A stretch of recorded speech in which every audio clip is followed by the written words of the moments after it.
I want to welcome everybody to another episode of Mannimal Research. I'm joined, as always, by my partner, Mr. Ricky Weaver. How you doing tonight, Ricky? Oh, doing good, Wayne. You? Good deal, good deal. You've been a little under the weather, huh? Oh, yeah. I think I've been trying to take this flu that everybody else has had, and it's kind of had me down. Really hit me hard. I had a last night, but feeling a little better now. Yeah, good deal, good deal. Tonight we're gonna have Kakalaki and Texas Cat come on and tell us a little bit about their experiences. They were on here, but we're having a little bit of technical difficulties, and they are trying to get that worked out. So yes, you guys, please be patient. They will be on. They're having to take some steps to get everything going, but they're excited to be here, and think everybody knows a little bit about their story, or a lot of us do, and it's interesting. You guys are not going to want to miss it. Um, Start off the show by first want to ask everybody to please go ahead and hit that subscribe button for us. We would really appreciate it. We're obviously a new group, and this is a new show, and trying to get some followers out there. So if you guys could spread the word, if you like what you're hearing, what you're seeing, we'd appreciate it. We are from time to time going to be sharing a lot of our research, our experiences, the stuff that we're finding, and going to have special guests on every episode, and because we believe that a very important part of learning about these creatures is learning their behavior.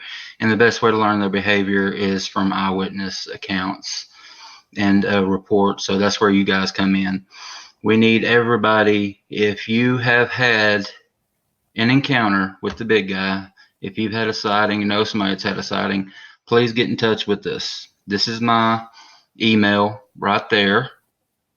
I'll be putting it up on and off through the night. And then we got Rick's right here. So if you guys could pass that along, and just get a hold of us, let us know about your encounters. Um, Rick, you been out lately? Anything going on? No, actually, Wayne, I've been camped out here on the computer the last couple of days. I've started this new book. I'm opening the book actually with a couple of encounters that I've had.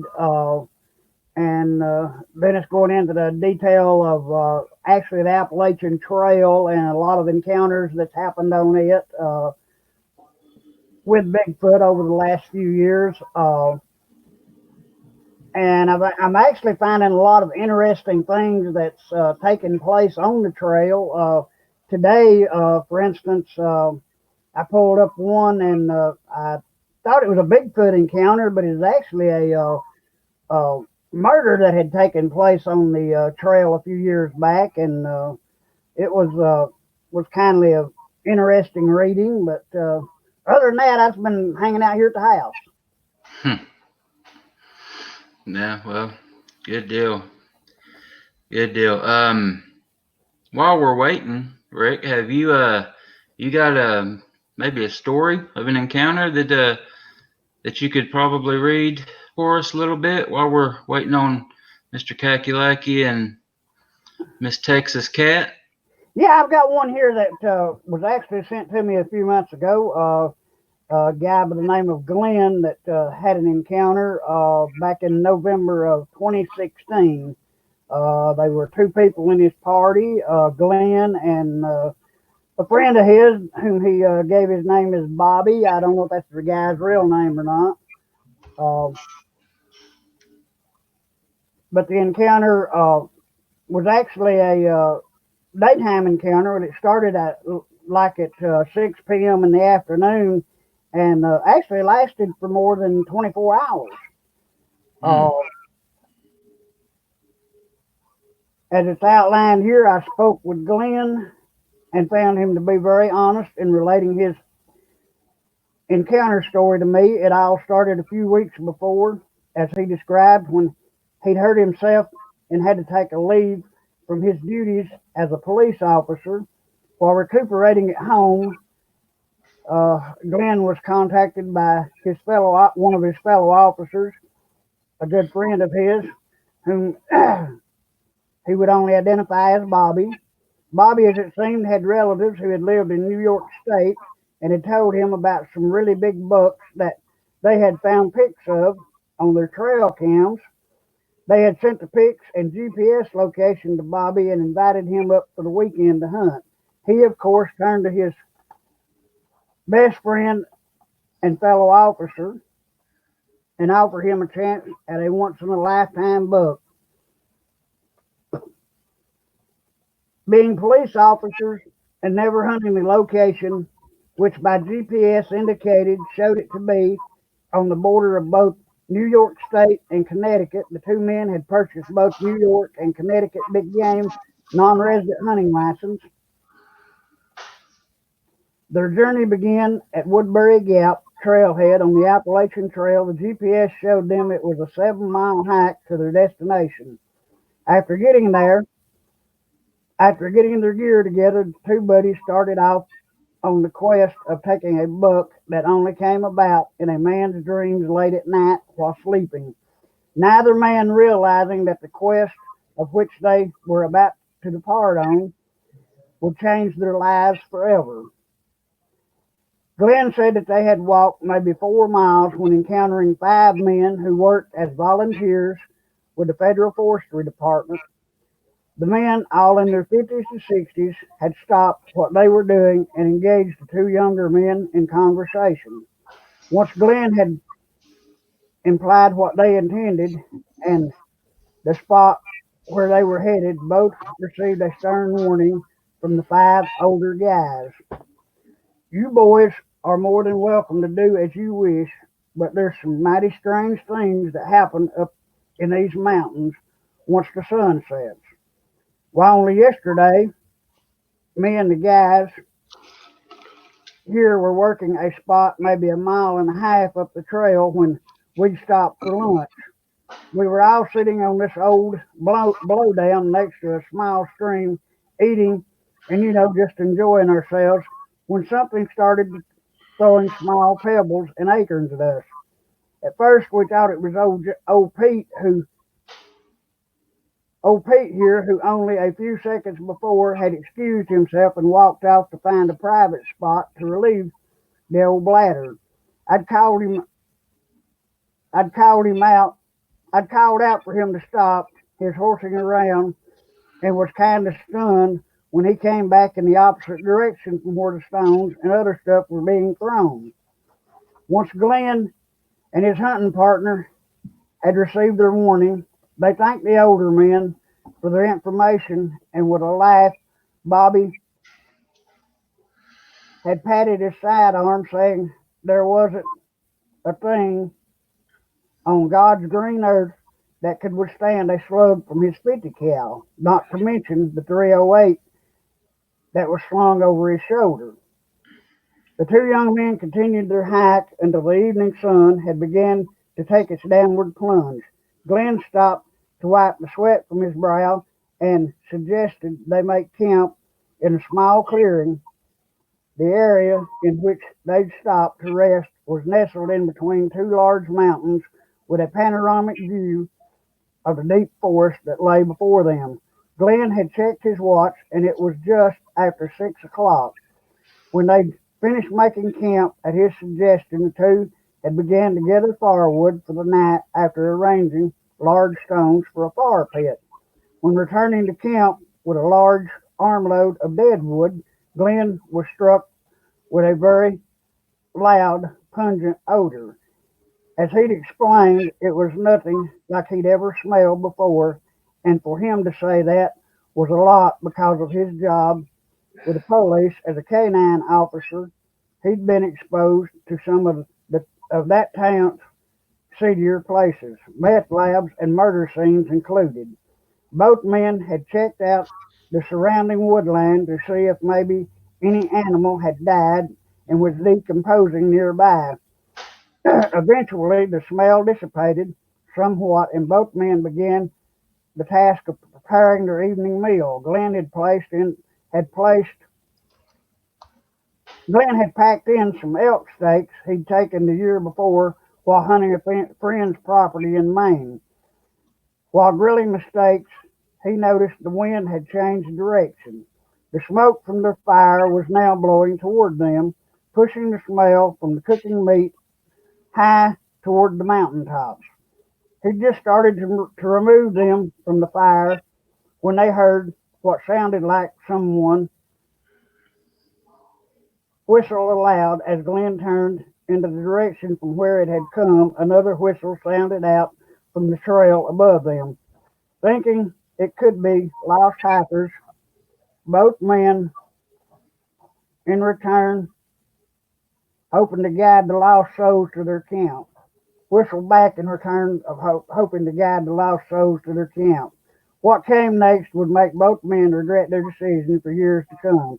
As Glenn explained, while a young man, he'd heard of and had seen the Patterson film of Patty, but until that very moment, he'd never believed in Sasquatch other than to think it was just a fable told by a bunch of old drunks wanting some attention. However, now both men were faced with a reality that would change their lives forever. By this time, the day's light had gave way to the looming darkness of night, and suddenly, from his left, they heard a low growl. It was then, excuse me, throat's getting kind of sore. It was then that both men retrieved their flashlights from their tent and began to scan the darkness in search of what made the noise. Once they were confident that it had to have been an old coyote or some other vermin, they sat down and had their dinner. The strange thing, though, throughout their meal, Glenn reported hearing heavy bipedal footsteps coming from the woodland just beyond the reach of their flashlights' beams.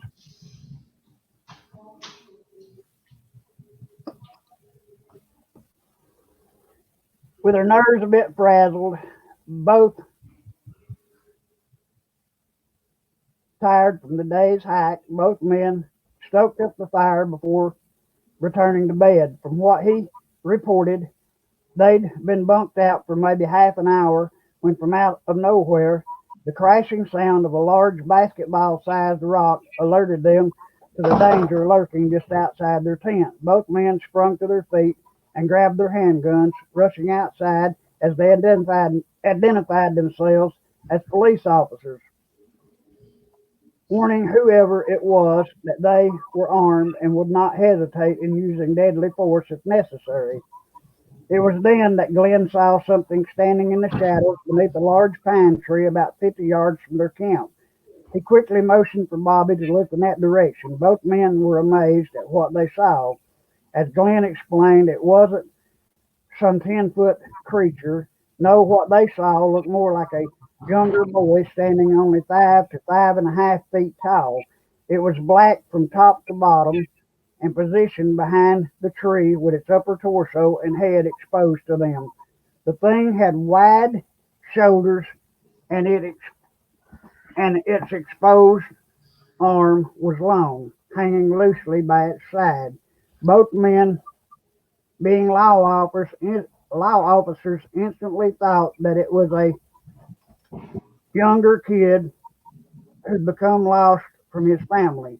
Bobby again identified Glenn and himself as police officers and called for the young man to stay where he was. Both men by this time had pulled their guns from their holsters and started a slow descent toward the hiding youth. Glenn explaining that both their guns were loaded with what is called rubber bullets. They had brought them along in case they ran into an unmanageable bear or other type of large creature. In his reasoning, it was much better to use a non lethal force when dealing with that type of situation. They'd made it to within 10 yards of the small creature when By the dim glow from their flashlights, they began to make out more detail. I could tell the thing wasn't a boy at all. Well, not like anyone I'd ever seen. The head was much larger than a normal boy of that size would have been, more cone shaped or pointed. It's hard to describe. The thing didn't seem to have a neck. The head looked as if it sat down square on its wide shoulders. Then there was all the dark hair. It looked as if sprouted from every part of the thing's muscled body. I can't speak for my friend Bobby, but at that very moment, it was the scariest thing I'd ever seen. Most must have been for Bobby too, because before I could say a thing, he'd raised his weapon and fired off a couple of rounds. The second shot hitting home, causing the creature to stumble backward, wrenching in pain. The still night air suddenly shattered by the gunfire and one of the most horrifying screams I'd ever heard. It sounded almost human, but with a deep animalistic tone to it, as if a large creature were suddenly caught in maybe a bear trap or some other device of pure torture. I'll tell you, I've seen and heard some mighty strange things in my time, but the one, but that one made my blood turn to ice water. I remember stumbling backwards, grasping at the cold ground, trying with all my might to get a foothold and get the hell out of there. Once the two men had somewhat regained their composure, they climbed the small embankment back to their base camp, both filled with an adrenaline rush as they'd never felt before. While standing near the fire pit, trying desperately to force much needed air into their collapsing lungs, a loud whistling sound alerted them to impending danger. Bobby grasping Glenn's shirt tightly, yanking him downward, just as a massive wooden log about 3 foot in diameter and 6 to 8 foot long twirled only inches above their heads, it crashing into the stone fire pit, sending red hot coals and plumes of thick dark smoke outward into the cold night air. Glenn, losing his composure, suddenly screams out in a heated panic, "My God, Bobby, what are those things? They're trying to kill us, you know." "You know that, right?" he demanded. As suddenly as the attack had begun, it seemed to be over. Things had seemed to return to normal. Both men scrambled about hurriedly, rebuilding the fire pit, and this time it wasn't just a regular fire they'd built. Oh no, their local football team would have been proud of the bonfire that now illuminated their small camp. After their near death encounter, both men crawled back into their sleeping bags for what they hoped would be some well needed sleep. Yet sleep would not be easy for them the remainder of that night. Glenn related that he lay for what seemed like hours, just waiting for whatever it was looming in the vast darkness to come and swallow them up. His mind reeled from the trauma they'd undergone. Was this how his life would end? Here in some God-forsaken mountain top in the middle of nowhere, killed and mangled by what most considered to be nothing more than a fable? Would this be it after all the dangerous situations he and his partner had undergone while serving duty in their chosen professions? As he put it, a man's mind can itself be a very dark and scary place when you're left to ponder things you don't understand. Sometimes around 2 a.m., the hell they'd faced head on only a few hours before again reared its ugly head. A sudden gut wrenching scream echoed throughout the vast mountains, waking them instantly from a dead sleep. Glenn remembered grabbing the 12 gauge shotgun he brought along for protection. Whether from pure fright or the coldness of the early morning air, his hands shook uncontrollably as he loaded the gun's magazine with double out buckshot. With his mind made up, he lay in the darkness waiting for their tormentor's advance. If it was his time to leave this world behind, he decided that he'd at least take a couple of these ape-looking things with him. That's when it hit him, Sasquatch. What else could it be? A child's fairy tale come true to life, except the ones they now faced was some gentle type, a friendly forest giant. No, what stalked them was a bloodthirsty monster, one enraged with nothing but resentment of their presence. It was as if the creature was hell bent on revenge for their encroachment into its territory. Gotta take a break just a second. Throat getting a little sore. That's fine. I know you've been sick, buddy.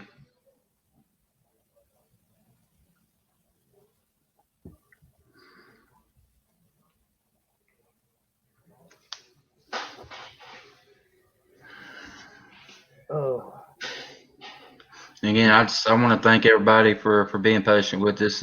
We didn't have this plan tonight. We were actually going to feature this story on its own episode because it's a really good encounter. And again, speaking from a point that I've made a couple of times, it there again, it's law enforcement. It's ex law enforcement. So guy is he's a stand up guy. He's very reputable, and you can trust him. And yeah, you guys keep listening because it gets good. You ready, Ricky? yeah. By 6 a.m., Glenn's nerves was frazzled. He could hardly hold to the cup of steaming coffee his hunting buddy had poured for him. Look, I don't know about you, but at first light, I am going to pack my shit and I'm getting the hell off this mountain with what sanity I have left, he related. However, as with most cases where his partner was involved, he heeded to Bobby's insistence that they continue their hunt for a chance at taking a shot at a buck of a lifetime. Man, you can't give up on me now. You saw those pics my cousin sent me, and we're only a few miles from the spot where they were taken. It'll be daylight soon. Let's pack some lunch and head up the mountain. We can hunt until around 2. That will give us plenty of time to hike back down here and gather our stuff and hike back to the truck before dark if you still feel like leaving by then, Bobby insisted. After a long, cold morning afield, the two men joked as they made the descent back down the winding mountain trail to their base camp. Nothing at all had been mentioned by either man about the previous night's events. Well, until they were within sight of the camp. From their position atop a small knoll overlooking the clearing where they camped, they noticed some small articles of clothing scattered about the forest undergrowth. What the hell? Bobby suddenly shouted. Those are my damn undershorts, he snorted, while retrieving them from a small bush where they'd been meticulously placed. At that moment, the previous night's event came flooding back like rushing water over the top of an old weathered dam. Screw you and this hunting trip. I'm getting my stuff and getting the hell out of here, Glenn yelled while running the last 60 yards of their peerless journey. The man's eyes widened at the unspeakable sight that awaited him. My God, it's all destroyed. Everything is nothing but junk, Glenn uttered in shock as his eyes took in the mess that lay scattered before them. Wow, man, what's that smell? Bobby suddenly asked from behind him, causing Glenn to jump with fright. Now, Glenn, unable to utter a word as he glanced about at the carnage of their once clean and spotless camp. The tent his wife had bought for their anniversary was now torn to shreds and hung blowing in the soft breeze from a tree limb at least 7 to 8 feet from the ground. Its fiberglass poles broken into a crumpled pile of useless trash scattered about the tree's large trunk. The Coleman stove that Bobby had bought for their trip had been broken in half, with one part lying beneath the tent draped tree and the other half with propane cylinder still attached, thrown atop a small brush pile some 30 yards away. The contents of both men's backpacks had been thrown from the pack and scattered about with what looked to be the fire. However, from the tangled mess before them, both men knew without a doubt that this was no child's play. No one, no, this was the work of a full grown monster, a monster hell bent on chasing them from its territory or killing them. Glenn guessed from the looks of things that the killing part was what this thing had in mind, and he, for one, wasn't going to give it another chance at him. Regaining his composure, he called out to his hunting partner, "It's all junk. Everything is just junk. Let's grab what we can salvage and get the hell off this damn mountain before this thing kills the both of us."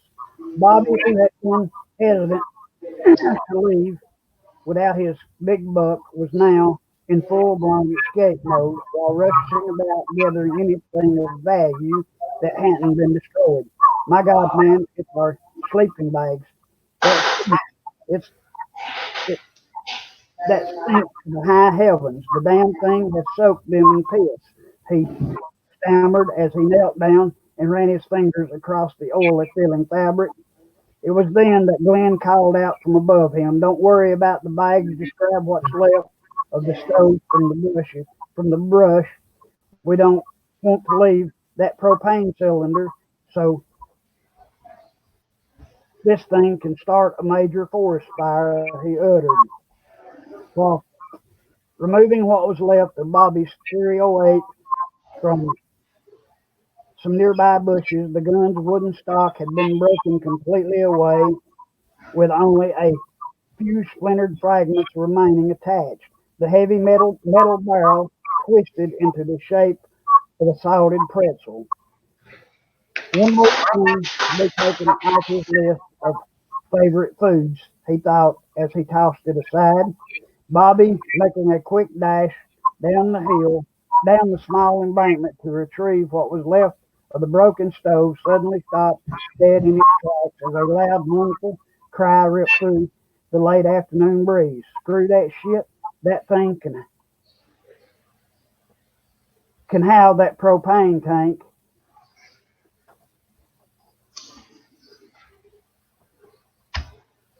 Wait a minute.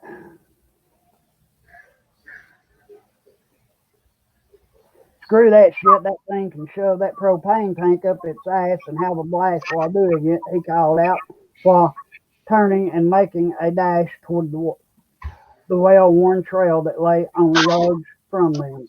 Both men were filled with uneasiness as they started their long journey back down the mountain trail to the warmth of their waiting vehicle. From what Glenn described next, the events of the previous night had only been a prelude to what was to come. The two hunters, quickly realizing that they themselves were now the hunted, maybe 200 yards from the remnants of their torn apart camp, the nightmare once again beseeched them as a large basketball sized stone was hurled at them from the thickness of the surrounding forest. Then, with an intent fearing, with an intense fear building in both of them, their short strides only turned into a dead out run, a dash for their lives, if you will. Intense pain filled the hunters' tired and worn bodies as they both dodged large stones and sticks being thrown at them from all directions. Not with the intent to scare them, no. Whatever these creatures were, they were intent on taking the hunters out. At one point in their hasty retreat, Glenn recalled that he was at the point of collapsing when Bobby reminded that they were only just over a mile to go, and they would reach the safety of their truck. For lack of better terms, this had somehow rejuvenated him, and his pace quickened. As they neared the end of their journey, the woods suddenly erupted with loud chattering noises of which neither man had ever heard before. It was as if the creatures were telling them that this time they you might not survive.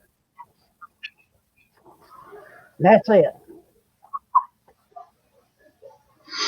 All right, I know that was hard on you, Ricky. I know you hadn't been feeling well, and it's really, really good timing because it looks like we got Kakalaki and Texas Cat just were able to get on. Let's see if we can add them on with this real quick. There you are. How's it going, guys? Hey Can y'all hear me? guys. All right, I know that was hard on you. Whoa, hold on. Ricky, I Let's know turn you the hadn't volume been down feeling over well, and here. it's really, really good. Turn the volume down. Yeah, cut Can those you see volumes us? down. Hey, can y'all hear me? Yes. Yep. All right, guys, I appreciate it. Now y'all had a little bit of trouble getting there, didn't you? Well, we live in the boonies, so our satellite internet did not want to cooperate with the StreamYard. And then on the way here, I tried to pull a little shortcut through a parking lot, and we got pulled over and got a ticket. So Oh no! anyway, we're here. Well, yeah, no, We're at we the gotta. local gas station slash Subway slash Me Taco and the Coffee Lodge. So yes, I got yelled at by my husband because I was I didn't driving. yell at you. I said, I told you don't do that. Yeah, he Don't said. do it. Don't So do I it. was a bad girl and I got a ticket on the way here.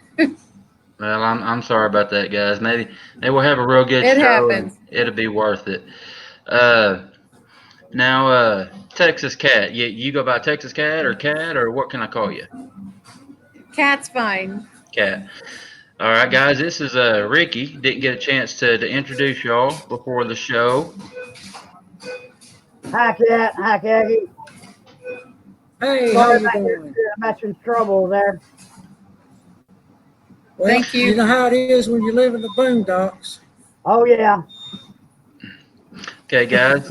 Y'all actually met. Y'all met through the Bigfoot community, didn't you? Y'all want to tell us a little bit about that? Go ahead, sweetheart. Go ahead and do it. Oh, Okay, so I heard Wayne interviewed on OK Chasing the Beast and by Chuck Schlaps, who is a dear friend of ours. And I just made a comment underneath because he just had such an intriguing story and he had such a sweetheart the way he spoke. And so I just made a comment. Well, he went and friended me on Facebook.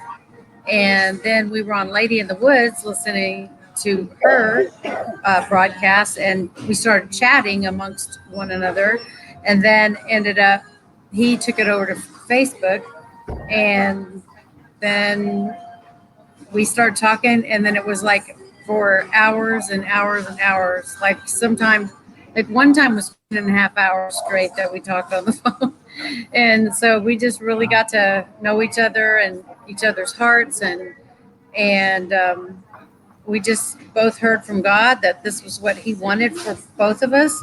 So that was that. We ended up meeting and to confirm the feelings that we already had. You hear of online dating. Well, this was definitely online dating. So anyway, we met and we knew that that's what needed to be, and we both heard from God. So we got married.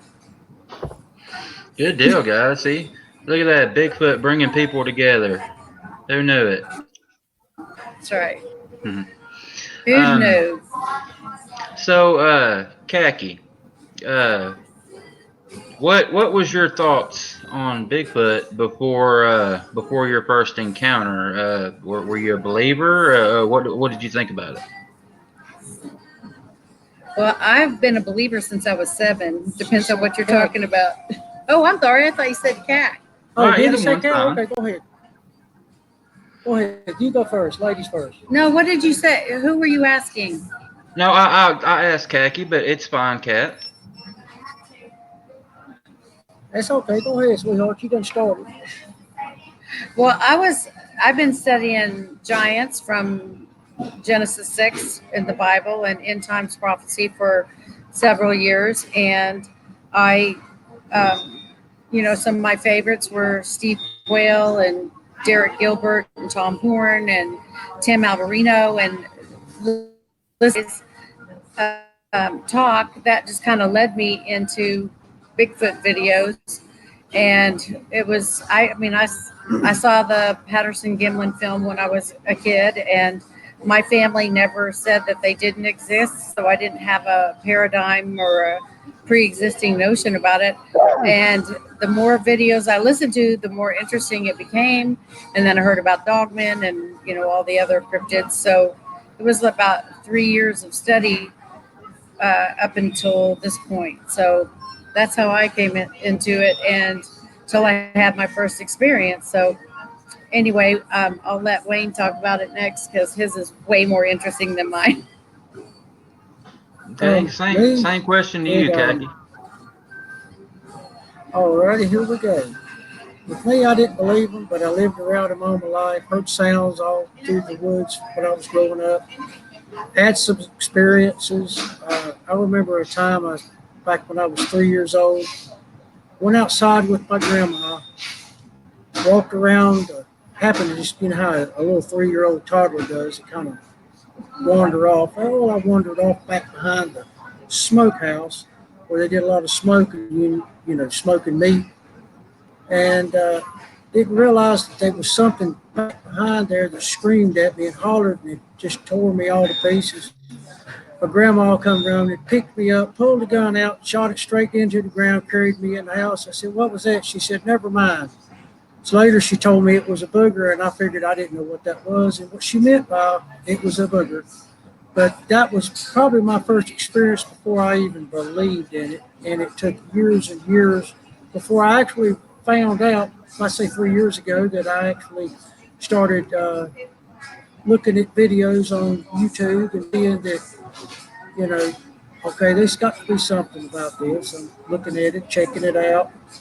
And I said, well, what did they sound like? So I got over on the Bigfoot vocalization and sounds and started hearing the sounds. And at the place that I was at, I said, whoa, wait a minute. I hear these sounds here. Chills run up my back, hair comes standing up on my back. I said, you got to be kidding me. We got them here. So that's basically how I became a believer. I was not a believer. I was a total non-believer of it, but I sure did. I sure got a reality check. So here we go. Okay.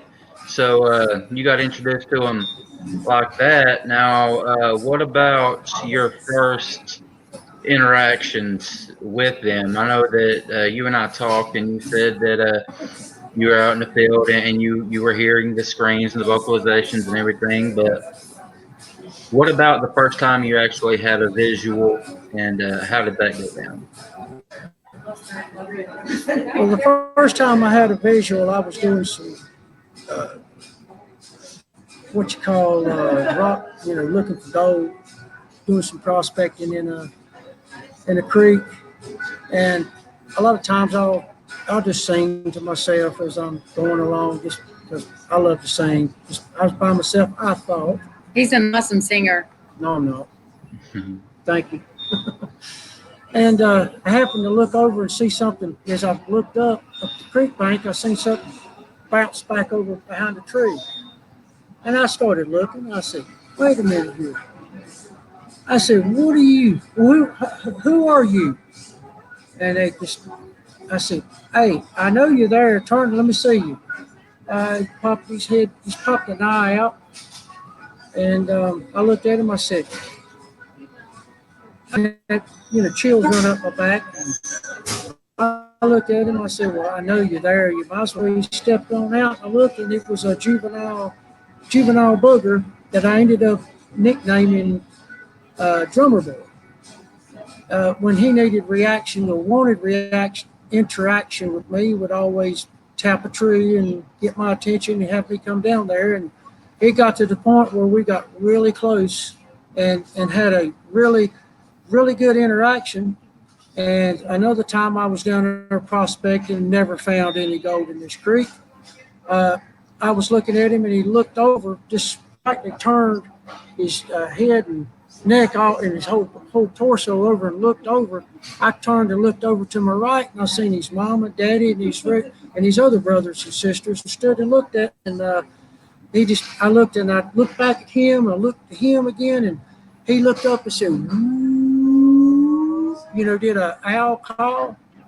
Ooh, and turned and walked back. And I looked back and I was like, well, I guess it's okay. They've already accepted me. I mean, they're not going to hurt you if you're living 20 yards from their nest. At the time that I had a little hard times and living in a truck, I was living in a Jeep. And I camped out there just to, once I, to kind of get away from things and try to collect and seen that, well, they're not going to hurt me. So I just started talking to them. The more I talked to them, all of a sudden I'm starting to get interactions back. I'm hearing things in my head. I'm like, is this Tell me? them why. Huh? Tell them about why. About what God told you. Well, Yeah. I asked God, I said, Lord, is these things going to hurt me? He says, no, they're not going to hurt you. I will not let them harm you. And from that point's what made me relax and start kind of settling in and not showing any fear and started getting interaction from them. What was you going to ask? Now you said that you would talk to them and everything. Now, would you physically speak like we're speaking out loud, like English to them right now? I was speaking out loud to them. Then it got to the point where they was actually speaking to me at least 3 times before I actually talked to them. And I do not know how that happened, but it just happened. When they want to interact with you, they will interact with you. If they choose not to interact with you, to mind speak, then they will not interact with you. They just got to choose you to be able to do something like that, which I was skeptical about it at first, but then when it happened, it just happened, and I started talking to them. I gained a relationship with them, and they just kind of like adopted me into the clan because I was there 24/7, 20 yards from their nest, and I seen them every day, all hours of the day, night and day. So they just got used to me and started walking around anytime. So it's just calculating. They never paid me much attention and never seen me as any threat to them. So before the whole mind speak thing, you would be talking to them, like we're talking right now, and they would be just Mm-hmm. communicating with you through like grunts and stuff like that. They weren't speaking English. They weren't talking to you, correct? They were actually, when I would get close to the nest, they would go, hey, like that. And I'd turn and look. I said, well, hey. And it just started slowly like that and started climaxing on up to the point where it was just all the time. And then eventually you got to where you could hear them speaking to you in your head, like mind speak. Yeah, I hear them clearly. I mean, it was just, what are you doing? Or I would tell them, it just a lot of times, just tell them what I was doing, trying to clean up the place. Now, when Just you hear them, different things. Just now when you hear them, go ahead. is it a different voice I mean, do they each have a different voice when they speak to you, or I'm just trying to understand how that works exactly. Well, it's like a download. I mean, it's just like a download. It just pops into your mind, and then you question it. And then you asked, I said, "Are you talking to me?" And they said, "Yes, I'm standing here talking to you." I said, "Where?" I said, "Over here." And I look, and then they would throw their hands. I said, "Okay," and then they would just have communication with them. It's awesome. You know, and Rick, one of the reasons I think that he hears them and hears mine speak is because he hears the Holy Spirit. He hears God talk, and he always has. That's something that not everybody has either. So I think because he's open and his mind and his spirit are open to being able to hear God's voice, I think that's a gift that God gave him. And I think it's a gift that he, as a result of that gift, to be able to hear from the Sasquatch. And not everybody's going to hear from them. It's a No, gift. it's You a know, I gift believe in that. Jesus Christ. Go ahead. I'm sorry. It's got No, I'm to. just saying I it's believe a in Jesus gift Christ that. as my Savior. Hmm. Go ahead. I did it again. No, I'm just Sorry. saying it's a gift that a lot of us would kill to have. I think we're on a little bit of a delay, so we're kind of speaking over each Big other a time. little bit, and I'm sorry about that. Yeah, I believe in Jesus Christ as my Savior, and I follow Him. I don't believe in any satanic, anything satanic or anything's got to do with the devil, Or it's, witchcraft.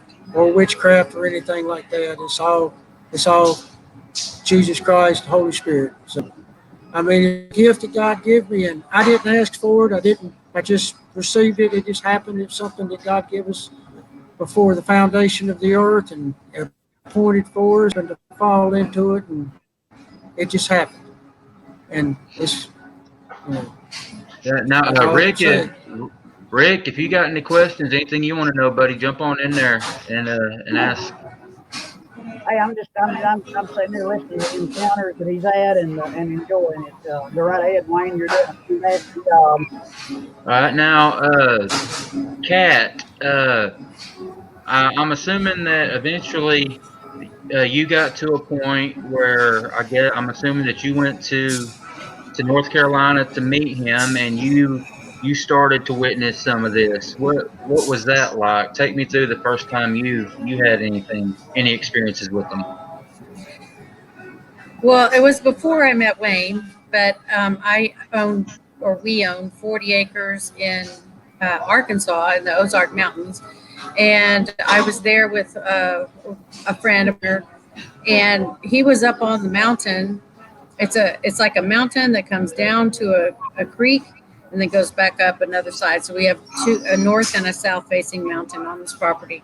So he was up on the mountain with a chainsaw cutting down limbs and trees, and I was sitting down at the creek on this rock that I called my sitting rock. So I was sitting there, and about 3 weeks earlier we had been there, and I'd just been taking a bunch of pictures. Well, I sent it to some friends, like Chuck Slabs and Duke Sullivan and Kevin Langston. And when I did, Kevin Lang, I saw that hey, you've got boogers. Did you have boogers in this picture or Sasquatch? And I'm like, no, where? And it was right on the creek, right by where I was sitting. So I took that picture with that in mind, and I took pictures again of that same area. Well, the whole structure of the dam there at the creek was totally different. So I decided I'd walk behind it. So I walked behind it, and as I did, all the hair on my right arm stood up, and I noticed it. I was like, "Well, that's weird." And then all of a sudden, all the hair on my left arm up, and it seemed like it one another, but it was straight up, and I was trying to brush down. It wouldn't go down, and and then I started feeling nauseated, and I was at that point that what it was. So I just put my hands in there because I had a 35 millimeter camera. I've been taking pictures, and I just dropped the camera around my neck and said, sorry about that. I'm going to go back over here to my rock and sit down. So, because I already believed in him, because I already knew from research that that can be a possibility of something that happens, I just went ahead and went back over to the rock. It took at least a half an hour for me to feel normal again. And then I went running up the hill to my partner, and he was like, you better not be having a heat stroke. I go, no, it was not a heat stroke. I mean, it was the most bizarre thing I'd ever seen or heard in my life. So, but I also live on 5 acres in Texas, in Northeast Texas. So in that area with a deep creek, seeing all the structures, all the fallen logs across the creek, noises, owls constantly. I mean, I assumed that they probably were on my property in Texas as well. 800-pound owls. Yeah, exactly. So this was all before I heard Wayne's interview or before I met him. So he actually came to Texas. We went up and there after he came to Texas, and we went up to Arkansas, and he immediately started seeing signs and started. And some really cute things happened, like at our property in Texas. Heaven, we were. He was asking me whether there were, whether I heard them. Yeah, I asked her what did she hear, what kind of sound she heard. She showed me the map, and I looked. I said, "Well, it's a good place for them. You're looking at the creek. You got water. You got plenty of food surrounding. You got plenty of cover." And I said, "Your nest is probably going to be right up in this area. I'm not going to say where it's at, but they're in this area."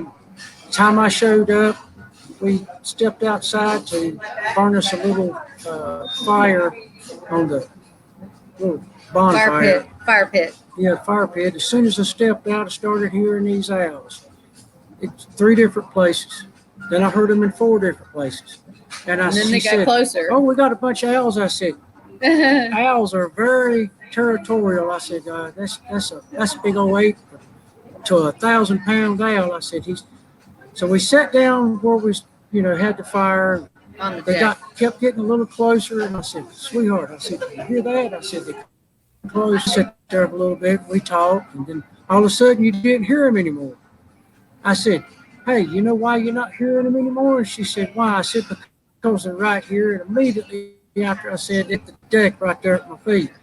And she said, "Oh, what was that?" I said, "That was a booger. He just threw a rock to let us know he was here." And she turned to look, "Oh, hey, how you doing?" So she said the activity didn't ramp up until I got there. So I just didn't recognize activity as easily as after he came and explained things to me. Well, when you live with them for 2.5 nonstop, 24/7, 365, you tend to kind of pick up on things and learn things, and kind of like a Jane Goodall thing. I actually got to observe a lot and learn a lot, and actually became the squatch babysitter when they would go out looking for food at night. I had them around my camp all the time. Times I would be sleeping, and there was one time I was asleep, and I had Bluetooth headphones and my headlamp I had on my head. Well, I fell asleep with all the windows down, and I'm feeling something slip off my head, my ears, and it kind of woke me up, startled me. I look off to the window, and there was 2 of them standing there, which I called Sin and Smiley. Looked at me, and I said, "What are you doing?" And they just looked at me and just with their big eyes popped up. I said, "That's mine. Can I have it back?" And they looked at me, and Smiley smiled, and Cinnamon smiled, and they both handed it back to me. I said, "Well, thank you." I said, "Don't do that again. They belong to me. I don't want you carrying them off." And I had them around me all night, every night. So that was then it got to the point where they were slipping in and staying in the cover where I was at and hanging out with me during the daytime. They'd whistle, I'd whistle back. They'd whistle, I'd whistle back. So it just became one of those family, like they just adopted me into their family. And I've never had a real bad encounter. It's just, I guess they know my heart. It's an amazing story. Now, Kat, when did you went out to North Carolina to hang around the clan that he had out there, right? Or did you? And what happened then? Yes. Well, yeah, we went twice and stayed in a tent right there where his Jeep used to be parked. So we were in, I call it Khaki Lackyville. So we were there in his camp. And the first night we were there, we had the tent sitting on a big tarp that was larger than the tent. And as soon as we got in and we started hearing crackle, crackle, crackle all over the tent, and I mean, they were right there up on the tent, right up on uh, the little tarp.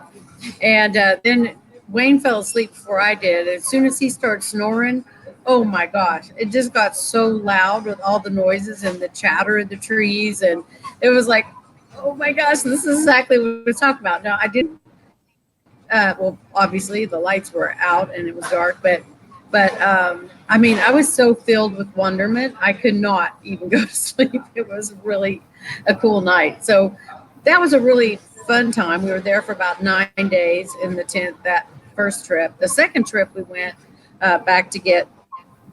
Well, was it? Was that the first trip that we had the dog van thing?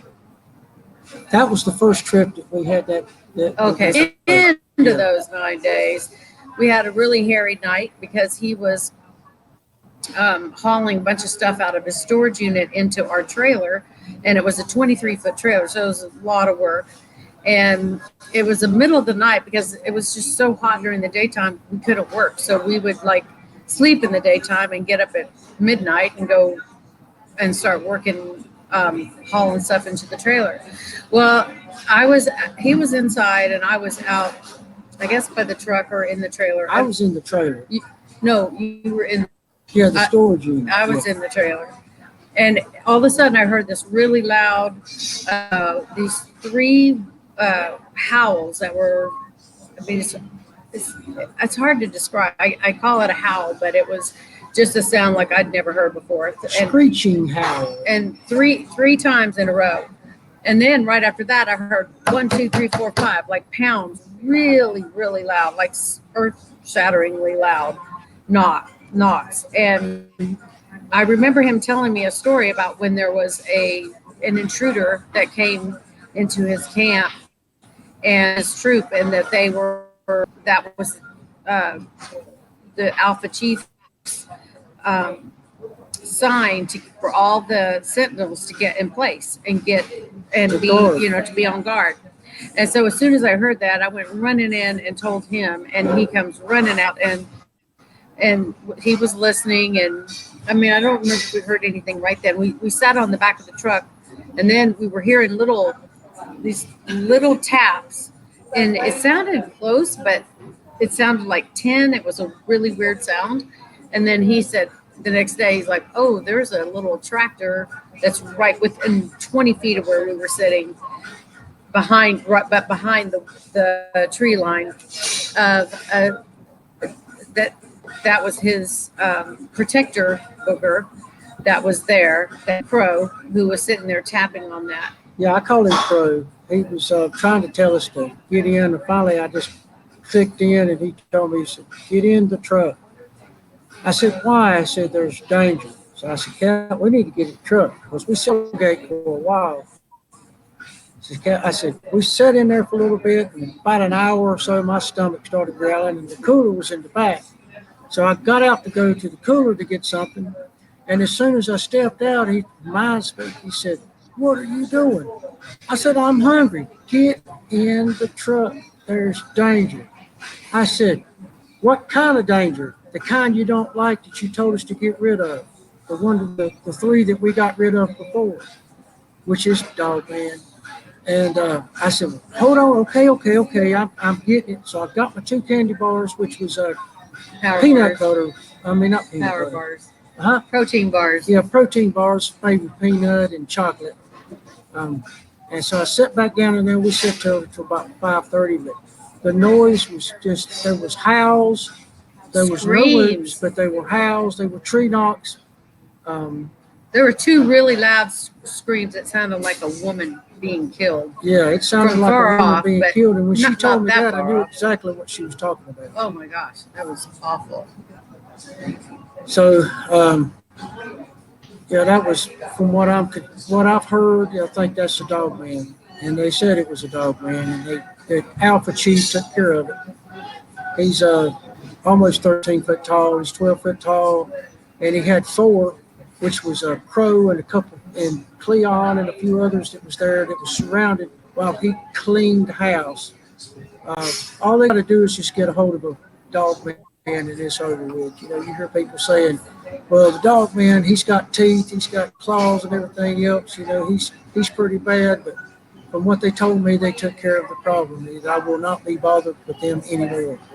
So that's if they ever get a hold of them, it's over with. And that was in North Carolina. This was in North Carolina. Yes, it was. He said, Johnny says, tell him about Chimney Rock. I'm not going to about that now. Chimney Rock's another thing that which I took pictures and found pictures of. I seen them there. I waited 8 months before I took a picture.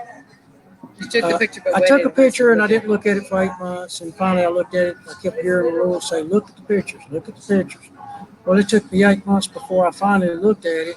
And when I did, I started searching in and seeing, man, there's buggers all over these pictures. And I was just right there. And they never even harmed us. including the Dudley.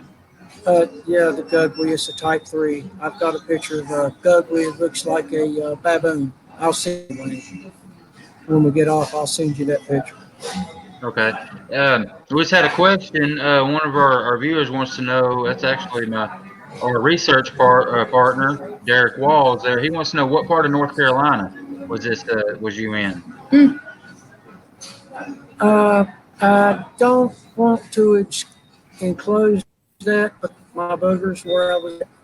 I could just tell you that I was close to the foothills of North Carolina. That's about as close as I could tell you. Okay, I mean, that's fair enough. I know that I know If Derek, him. Go ahead. go ahead. Go ahead, Kat. oh, as I say, if Derek wants to go someplace in North Carolina to see boogers or signs of boogers or whatever, all he has to do is go to the URA National Forest. I mean, that place was incredible. I mean, there and every 10 feet, I'm like, stop the car, stop the car. There was another structure, another structure, another structure. It's like something out of a movie. That place was incredible. And I've heard so many accounts of sightings and interactions in that mountain range that I'd say if you're serious about doing some research, that'd be a good place to go in North Carolina, or Where is or that? Chimney Rock as well. Where is that again? URA. It's URA. in the middle of North Carolina, called the URA National Forest. It's URAWE. Indian name, maybe? Is it an Indian name? It's an Indian name. Yeah. URA, not URA, but URA National Forest. Okay. All right. Looks like we're going to go over a little bit tonight. We've already gone over a little bit, but with everything that happened, that's understandable. I think. Sorry, Now, guys. I'll know better all next right, time. you're fine. You're fine. You're fine. And so you guys move back to Texas, and you start to realize that you can also communicate with them down there, right? How did that happen? As soon as I got there, they started talking. They said, "Hey, how you?" I said, "Fine." I said, "Let you know." I said, "I have a troop back home that loved me very dearly." And right after I said that, they go whoop, whoop, whoop, whoop, whoop, whoop, whoop. Started to give me the okay that I'm okay. And from that point, every day, the difference if it's daytime or if it's nighttime, I'm getting interactions. A lot of times I'll hear something that they'll make a noise, and I said, "Is that you, so and so?" Which I'm not going to mention their names on there, but they give me their names. And I was looking over in the direction where he was supposed to be, and I'm hearing a tree knock back off to my left. I said, "Oh, so you're over there?" Pop, he'd hit the tree again. I said, "Well, can I see you?" He goes, "Yes." I said, so I walked up over into the tree line out of the front yard over into the tree line, and I seen him crawling up. This was just a few nights ago. He crawled over, and then I said, "Is that you?" And then he stood straight up. He's about my height, almost my height. He's a juvenile settler. And I said, "So, hey there." And we just kind of stared at each other for a little bit. I said, "So now I see you." I said, "But I want to see you in the daylight so I can see you a little clearer. But from what I've seen and from what I've seen a few other times, they look like Indians. They're Type 1. kind of they got a human face with hair." And they love Indian music when we play it on the speaker outside by the fire pit. Yeah, and there's a couple times it had them tree knocking and want me to come out, and they'll pop the side of the house and want me to come out. I said, "Oh, what do you want?" And they said, "We want to hear the Indian music. We want to hear the music." That's what they said. They didn't say Indian music. "We want to hear the music. We play the Indian flute music with the drums," and they just tend to around the campfire, and all of them sit around and listen, talk, and listen to the music. They love it. Now, do they look different than your troop in North Carolina? No, they look about the same. I mean, yeah, they look like humans, like your face is different than mine, but they've got a distinct look to them that, with your type ones, they look more human. Your type twos, it's got more of a muzzle that pops out, kind of chimpanzee looking. And where I was living in North Carolina, I had type twos and type ones living in the same nest there at 20 yards. Talk louder, baby. Huh? Talk louder. Can y'all hear me? Yeah. She said to talk louder. Okay. Yeah. I can It's hear just you. the music. Is so they can, Well, hey, Kicky, I've got You can hear me? a question for you, bud. Uh, What'd you say? you're speaking of different types. Have you had any? Are the various types of them have they? Are there any difference in the way they interact with you? Or is one type more aggressive than the other? I know here in Georgia, I've had plenty of encounters, and we have encounters where we've had rocks thrown at us, things of this nature when we go into an area. Uh, and for me, it's actually them wanting us to leave. Has that happened to you? What'd he say? I didn't quite understand We you. can't understand you. Or the signal's not that great. I did not understand one word you said. I'm sorry, Rick. He Go ahead, try it again, Rick. Now go ahead, Wayne. He was asking about you were talking about the different types. He said, "Have you seen many differences in the different types? Like, is one more aggressive than another?" And he was talking about where he lives in Georgia. He's had a lot of encounters where he's had rocks thrown at him and stuff. It seemed like they were trying to get him to leave, and he was asking if you had ever encountered anything like that. No, I have Yes, not. you have. What? When he was Not with the ones he that was I've cutting not up my a troop, tree. no. But I have had one the time I was deer hunting. I was up in 2016. I was coming over to do hunting over in this area where I know there's a lot of good deer sign. And I had a rock about the size of a cantaloupe thrown at me, but about 10 foot off to the side, 10 foot in front of me, bounced and landed. At the time I heard it, when he threw it, I pulled my arrow off my string, stuck it in my quiver, put the string on my elbows, and threw my hands up and said, "All right, I'm coming out, big boy. I'm backing out." So I backed out.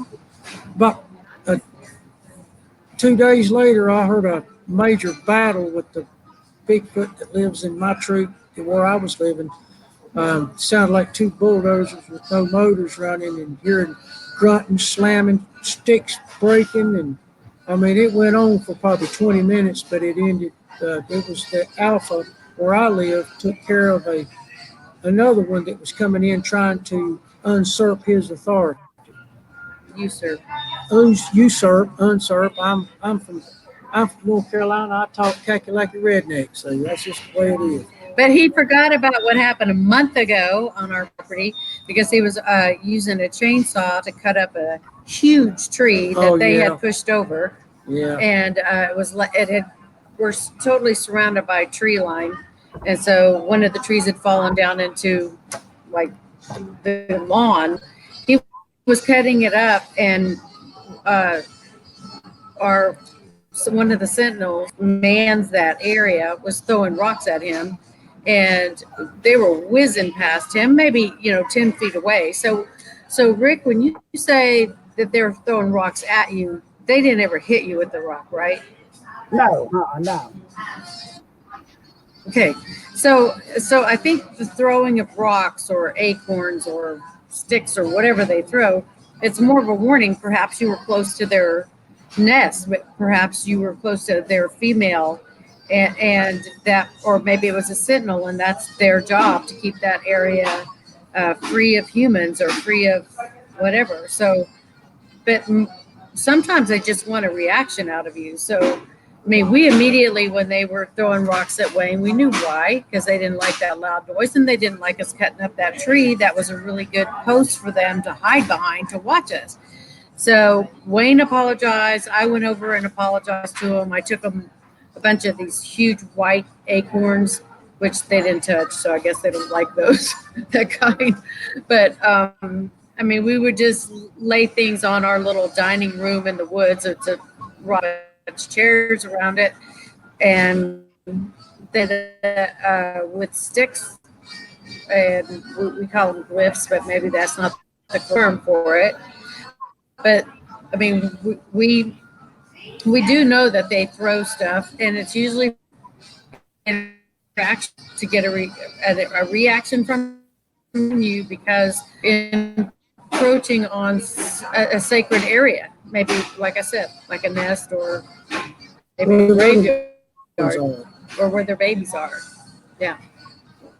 So it doesn't necessarily mean that they hate you, just could mean that they're warning you to stay away from that particular area. And another that I have learned that they threw a small pebble over to just say hello. Yep. I've had that happen a lot. You've had it happen to you.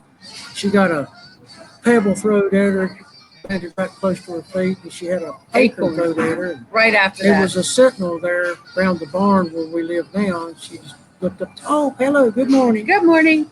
And just kept walking. I was walking the dog. But we just act like we know they're there. It's a normal thing, and we go on about our day and do our thing. All right, well, guys, we're coming up on 75 minutes of show. I want to ask you guys to come back. I know we just scratched the surface of some of the experiences that you guys have had, so I would love to have y'all come back if y'all would. Yeah, we will. Of course. Thank you. Okay. Find us another place to do this. We'll find a better place. Find a better place to do it. Yeah. Find us a better place. If Yeah, I get deep into this, I'm probably going to have to pull the Kleenex out, because the truth that when I go to talking about real intimate things that I actually experienced with my troop, to kind of tear me up a little bit and kind of hurt because he misses them. Yeah. So Thank you for having us on. Oh man, guys, it was my pleasure. I'm sure Rick agrees. Oh yes, very much so. Really enjoyed having you on. Looking forward to having you guys back. You can see right there the emotion. I mean, if that's not enough to make you guys believe that these things are out here and they have some kind of powers, then I don't know what is. Guys, thank you for being here, and we're gonna have you back. Okay, y'all be good. Take care of each other. All right. Okay. Will do. God Thank bless you. you, Rick and Wayne. Thank you much. All right, Rick. We are still live. We're still on. Yeah, I good didn't know whether I was stuff. going to get through that one or not. Yeah. We're actually still live. I guess you know. While we're still here, I wanted to give a shout out real quick to Gary Schutte. He's become a buddy of mine on Facebook, and he actually runs the ShowMeBigfoot.com website. He created that site, and he owns it. He's the man behind it, and Mannimal Research is now on there. He was cool enough to add us to it, and I just wanted to give him a shout out and appreciate him. Thank him for all he does. And yeah, that's all I got, Rick. Yeah, we ran a little bit long tonight, but I think it was worth it. And definitely going to have Kakulaki and Texas Cat back. You got anything else to add, Rick? I'd just like to thank all our viewers tonight. Hope you all enjoyed the show. We're here to broaden the research and the knowledge of Sasquatch, and we hope y'all enjoyed, and we hope you'll join us again. Thank all of y'all. All right, we will be back. We're going to do another show this coming Sunday, but that'll probably be the last show that we do on Sunday, and we're going to move them to Wednesdays probably from here on out. And we want to get to a point where we do a couple shows a week, and at that point we'll add the Sundays back. But we're gonna have Okay. another show. Do you have anybody lined up for Sunday? Yeah, we do. We got Mr. Cliff Winker and his wife. They're On going to the be coming 19th? on. Is I thought I had that one down for the 26th. Oh, you're right. You're right. That is the 26th. No, we don't have anything for this Sunday. You're right. Thank you for pointing that out, Rick. Okay, you want me to try to line somebody up, or we're just going to leave that one? We'll talk about it. Okay. We'll talk about it. But again, thanks everybody. Again, guys, email us with your encounters. Let's keep this thing going. We really appreciate the support. Thank you guys for everything. And hit that, if you haven't already, hit that subscribe button. We really, really appreciate it. Again, Kakulaki, Texas Cat, thank you guys so much. And y'all be back. Well, thank you guys. Really enjoyed having you. All right, everybody, y'all have a good night and be good to each Thanks other. all y'all.